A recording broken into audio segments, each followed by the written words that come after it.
Welcome to Super Training, guys. This is Mark Bell, the one and only. I'm really excited to bring you guys here and have Mark work with you for a variety of reasons. Is it because of my 578-pound bench press? He's multi-talented. You know, he's been successful across a variety of disciplines. So he's been a concert pianist. He's an acrobat. Quite the pianist. Porn star. Yes, he's been a rodeo clown. Yes. Ass clown. An ass clown. Yeah, he moonlighted as a lesbian once. Or twice. So, you know, I think what he can do and what he can teach you transcends the bench press, and that's really why we're here. He did create the slingshot, which we use religiously in our training. So he's an inventor. He runs Power Mag, which is a kick-ass publication. So he's an editor. He runs a podcast. He's got his YouTube channel. An editor that can't read. Yeah. You do the math on that one. What else? A movie star. Yeah, right? A couple porns. Right. Soft porn. It's soft porn because of the stuff that he takes. Because I can't get hard. Simple as that. But I think that, you know, Mark has made a brand. He's built an empire, and so some of the stuff that, you know, he's going to talk to you about outside of the bench press, you know, just life lessons in general. You know, he's had ups and downs, and you know, he's kind of just a consummate individual that we rely on for advice, and I go to regularly with all my guys for squatting, pulling, and bench technique work. So I'm thrilled to be here, and you guys will have a blast. So without further ado, here's Uncle Mark. What's up, guys? So before we start actually bench pressing, I want to talk to you guys a little bit about movement. I'm sure Dave has kind of run you guys through some of the basics. But a real key factor in the bench press is to understand that it's not just an upper body movement. You're trying to utilize your whole body. You're trying to take advantage of utilizing your whole body throughout the entire range of motion. If you fail to do that, you get a lot of pressure, a lot of tension on your shoulders, and you can end up with some real nasty injuries, which I've had many, a couple torn pecs and stuff like that. Kind of the reason why I invented the slingshot. Bench press is actually a stupid exercise for several reasons. We're not really designed to have that kind of weight on our body with both our arms pinned back behind us. We're made to defend ourselves, push, throw, punch, stuff like that, but we're not really made to have 300, 400, 500 pounds with both our arms pinned back behind our body. But it's something they make us do. You guys get tested for it. You have to do 225 for as many reps as you can, and one of the fastest ways to make 225 fly is to get stronger. So if you start to handle 300, 400, 500 pounds, that 225 becomes a lot lighter. Another way to be able to handle the 225 easier is just to become more efficient and to practice it, to work on bench pressing 225 pounds fast, efficiently, with good form and stuff. So let's talk about how we're gonna actually bench press today before we even get into it. I don't know why I bother with this a lot of times, because you guys are gonna completely forget everything I said. As soon as we start to get some heavy ass weight on there, your minds will be erased and you'll be back to the stupid idiots that you were the day before, and the day before that, and the day before that, and the day before that. So anyway, first things first is taking the weight out of the rack is a really crucial element to the bench press. As you'll see in a minute, we'll go over the actual setup and how you have your legs and your feet and everything. A lot of guys like to try to shoulder the weight out.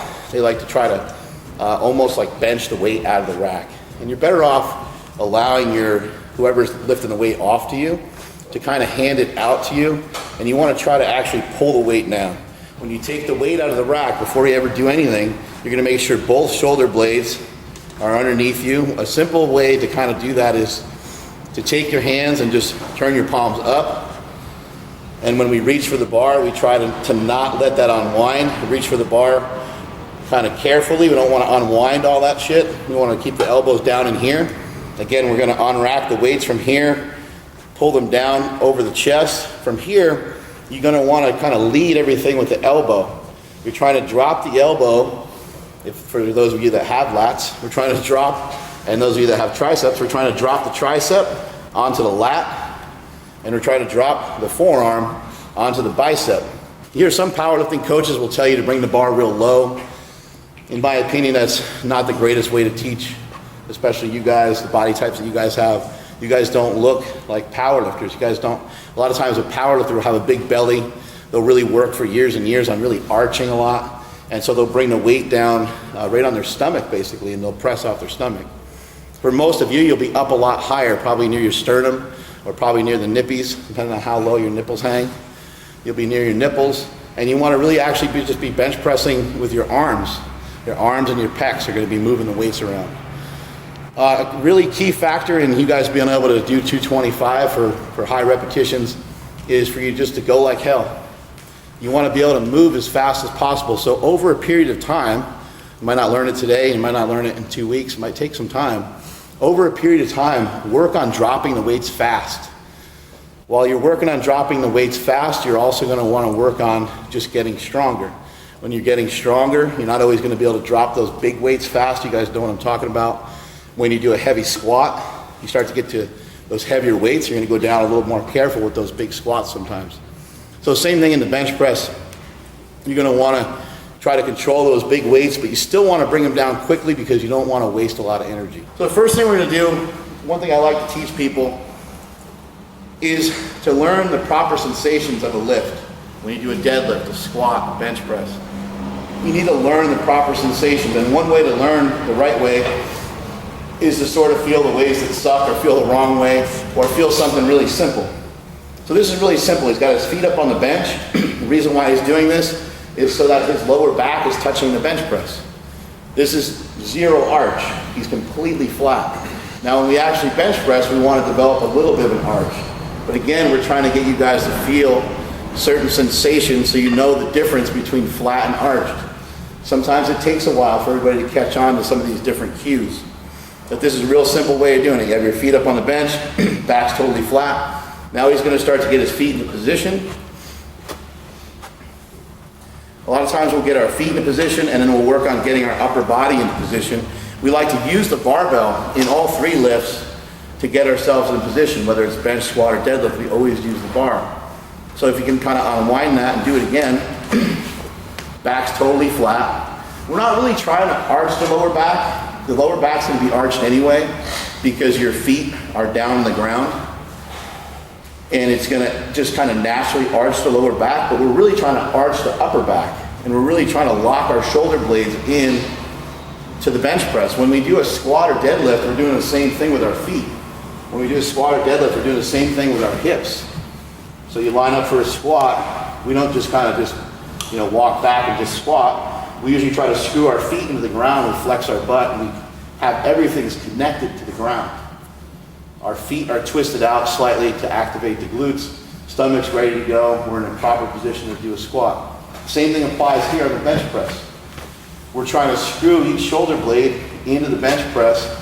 And if we could, we'd like to kind of bench press in here, but our hands have to be turned this way. Again, the reason for that is so that we're not here. We're not pushing here. If I push here, I'm pushing a lot further than if I'm back in here, right? So you want to try to have those shoulder blades back and together. Now from here, now that he's already got a pretty good setup going, another thing to think about is just another cue. You're trying to basically bring your shoulder blades down towards your butt. I've heard people say, try to tuck your shoulder blades in your back pocket. That's what you're trying to do. You're trying to bring your shoulder blades down towards your butt. And what this is doing is it's helping to keep your chest and your stomach in the air here. Another thing you're going to want to look at, and this will be hard for some of you guys. Some of you guys are really fucking tall, have some long legs. It's going to be hard to achieve this, but you want your knee to be sloped down towards the ground. And a bunch of reasons for that. Reason number one is to create some leg drive. Your legs should be tight in the bench press. Your legs and your butt should actually kind of hurt when you bench press because you should be activating them throughout the entire movement. And when this is down on a slope like this, that tells me that your stomach is up and that your chest is up and that your shoulders are back. Another great indication when somebody goes up on their toes like this is that their hips are just piss poor. Their hips are either extremely weak or extremely tight or both. They can't handle being in that position for even a couple seconds. It just is too agonizing. So if you feel that way, you're gonna have to work on some mobility drills, get your hips to open up a little bit. The rest of it's very simple. The rest of it's really easy, and this is probably why everyone just thinks they automatically know how to bench press, because the actual act of bench pressing isn't too difficult. The difficult part is getting the setup correct each and every time. So now from here, he's gonna bring the bar down on a slight angle, and he's just gonna, as he comes down, he's keeping some tightness. He's keeping the elbows in close to his body, but his elbows aren't in so close that he's in some sort of weird, we call this the gay pterodactyl position. Try to avoid the gay pterodactyl position. Try to keep the elbow underneath the wrist, and you do want to have the barbell this way rather than being down that way, because you want your elbow to be underneath the bar. You're going to have better leverages with your triceps. Your triceps are going to be a key factor in the bench press. So you want to have your triceps underneath you the whole time. Lats are engaged, lats are tight. Everything's tight. He's gripping the bar as hard as he can. And as he goes to push the weight up, he's going to push the weight up and back a little bit. Again, the weight's coming down. That's basically landing right in his sternum. Mike likes to bring the bar a little lower than some people do. Each person, again, is going to be slightly different. I don't care a ton about where the bar is. I just want to see that you guys are in a good, strong pressing position. You want to make sure that you're not dumping the weight into your fingers and into your hands. A lot of people will have their wrist cocked back quite a bit. To prevent that, you can wear a wrist wrap, but really it's a cue to try to just squeeze the bar as hard as you can. If I was to punch this guy here and I punched him this way, I'd probably be in a lot of trouble, right? You want to, if you're going to punch, you want your wrist straight, right? Same thing here with the bench press. We want to try to create a good, strong position. We don't want the wrist cocked back. You want to also try to initiate the lift with at least a little bit of speed. You want to try to, I want you guys to get into the habit of bringing the weights down fast. I don't want you to get into the habit of bringing the weights down fast without having good form and good technique and good control of the bar. I don't want you to haphazardly drop the bar, but I want to teach you guys today the art of being fast on the bench press. The slingshot can actually help you quite a bit. We might get into a little slinging later on. The slingshot is just going to make you a little bit more confident dropping the weight down. So again, from the beginning of this, when I go to hand the weight out to him, he's actually kind of pulling the weight. He's not pushing the weight a ton. 1, 2, 3. He's going to do 5 reps. See how he's just initiating, starting it fast. Weights are moving real smooth. It's about how it should look. So what I'm going to have you guys do for today, I want you guys to work up to some heavy triples. But I want all the triples to be, all the sets of 3 to be comfortable, to be in a range where it still looks a little bit like what he just did there for 5. It should still look really clean. I think there's a misunderstanding about strength. People always think they need to go so damn heavy just to get stronger. And you really don't. You don't need to lift insane amounts of weight to stimulate your body. You look at a lot of top bodybuilders. I know bodybuilding and powerlifting are quite different, and Olympic lifting is quite different, but bodybuilders have kind of said for years to stimulate and not annihilate. As a powerlifter, as someone who's trying to gain strength for a sport, it's even more important to you guys. You guys have to move around the next day. You guys still have to run. You still have to work on your 40 time. You still have to be mobile. There's really no reason for you guys to creep into 100%, 105%, except for on occasion, just to feel good and just to test here and there and just to challenge each other and just to tell your teammate to fuck off that you're stronger than him and you want to battle it out a little bit. Some of that's okay here and there. But most of your training, I would say 90 to 95% of your training should be really fucking clean. It should look really good.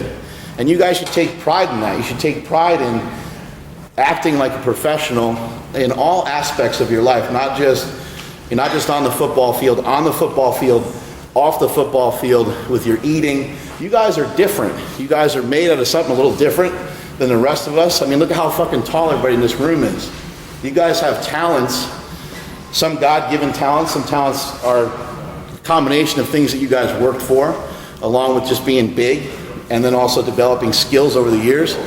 But you guys should take advantage of those skills the best you fucking possibly can and put the best effort into everything that you do. I always tell people it's important that they treat themselves like a professional, even if it's just a recreational powerlifter. We don't make any money for this. There's really not shit involved. Well, I do. I make a lot of money, but most people don't make any money.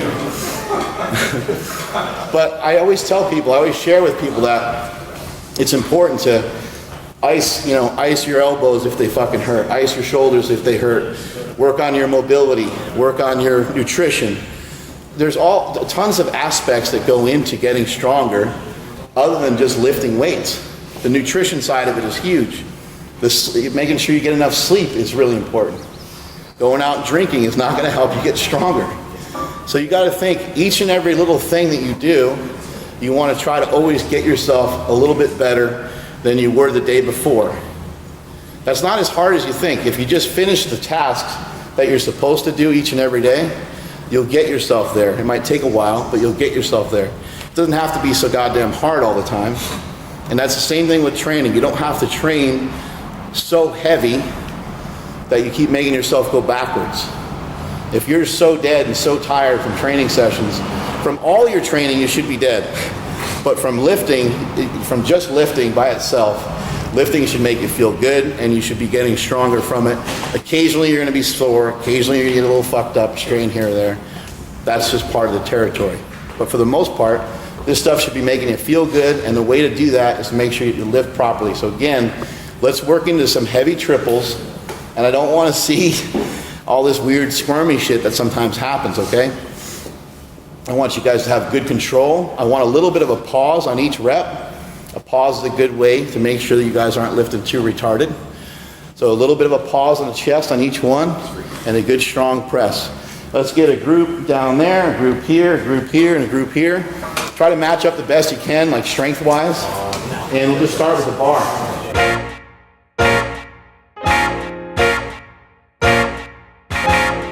I got some wrist wraps here. Anybody that wants to grab a pair of wrist wraps, you can grab them. You can keep them for today. I just want to go over how to wrap your wrist. I think, everybody just kind of thinks everything is so simple sometimes, and it is pretty simple, but it's important that you know how to wrap your wrist properly. A lot of times people will just wrap their wrist, and that's not enough. You need to actually wrap part of your hand.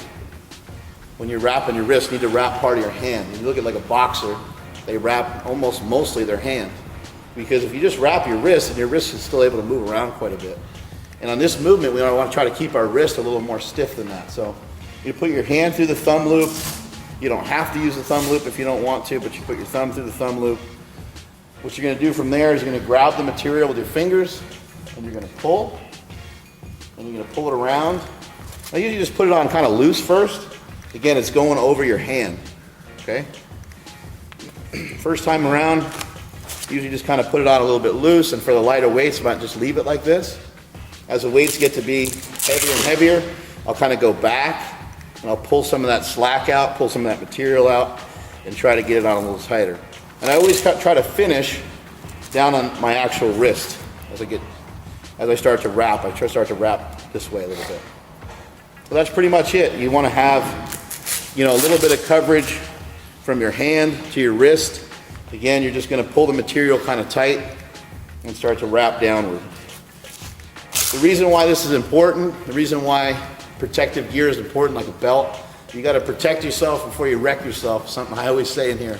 Because if you don't protect yourself beforehand, you're going to end up with an injury. You'll end up with just some stupid injury that's going to keep you off the field or keep you out for a few weeks when you're trying to train for training camp or whatever. So make sure you guys are staying protected in your training. Make sure you're taking precaution. If you have any sort of pain, something starts to creep up on you, take care of it before it becomes a bigger problem. So tons of wrist wraps here. Anybody wants to grab them, they're just sitting right there for you. There you are.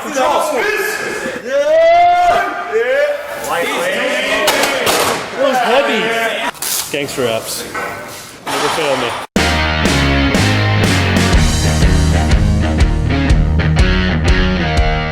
You guys had enough benching. We got some back exercises for you to do. It's an important element of bench pressing is that you develop not only the front of your body, so you like this, but also the back of your body, you want to have some lats. You want to try to create some mass to be able to create a better leverage for when you're lifting. Create better leverages for when you're on the field. Have more muscle mass, be more jacked, be more tan. So we got a seated row right here. Mike's gonna demonstrate. Nothing too complicated about a seated row. What I'd like to see you guys do on this particular movement for today is to really try to drive your elbows back behind your body the best you can, and to bring the weights low towards your stomach, kind of towards your belly button, and to try to get a little bit of a pause in there. What this does, it just makes sure that you're not using a shitload of weight. We're not really looking for you guys to use a ton of weight on this. A couple sets of 10, trying to fry out the lats a little bit. Right here we have a bent over row. Just grab the weight here.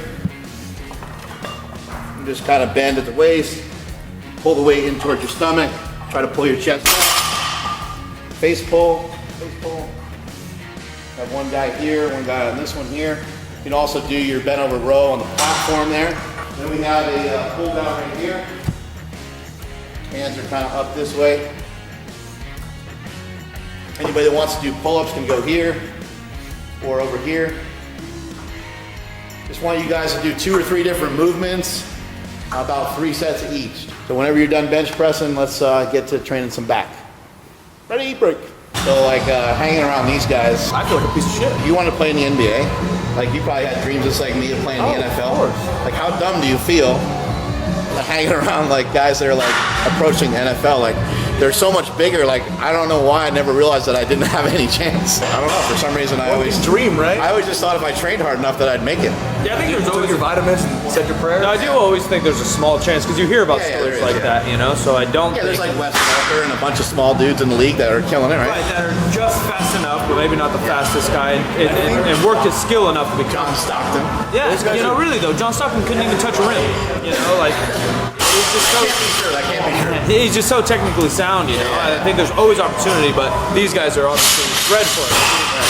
When you look at Kiko, you realize, like, yeah, that guy's an all, pro. Like, Well, it's also it's important to dream, and it's important to. It always leads to something else. The hard work that you put in, it's always going to lead to something else. But it's just like a joke. You stand next to one of these dudes, and they look like fucking dinosaurs, and we look like little fat pieces of shit compared to them. Stanford tight end right here. It just doesn't look like me.